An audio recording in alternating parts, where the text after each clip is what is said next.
When did a kid at your school take things way too far?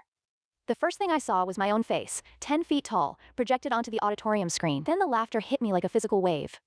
It was my 8th grade school picture, braces, a terrible haircut my mom gave me, and I was clearly crying. In the front row, Chase was absolutely beaming, holding the remote for the projector like a trophy.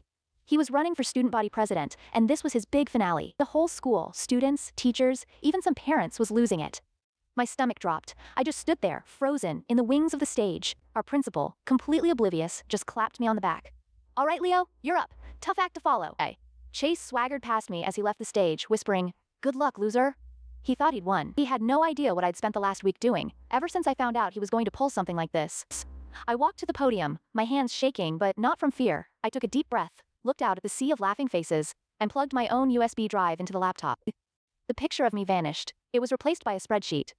The laughter died down, replaced by confused murmuring. I leaned into the microphone.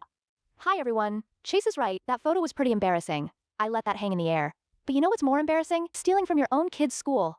I clicked to the next slide. It was a series of bank statements, highlighted transfers, all from the PTA account, run by Chase's dad, to a personal offshore account. You could have heard a pin drop. I kept my voice calm and steady. I was curious about our school's budget cuts. You know, how we suddenly couldn't afford the arts program anymore? Or new jerseys for the basketball teams? I clicked again. Now it was emails. Emails between Chase's dad and a financial advisor, talking about hiding the funds. I'd found a backdoor in the school's parent portal server 2 nights ago. It was shockingly easy. Chase was sheet white. His dad, who was sitting in the 3rd row, looked like he was going to be sick. I didn't look at Chase. I looked right at his father. "I was going to talk about school spirit and better lunch options," I said, my voice ice cold. "But I think this is more important." The principal was already walking toward Chase's dad. Police were called. It was a whole thing. Chase never looked me in the eye again. He and his family moved away before the trial even started. Before they shut the presentation down, I clicked to my final slide. It was just a black screen with white text. It was the last thing everyone saw before the chaos erupted.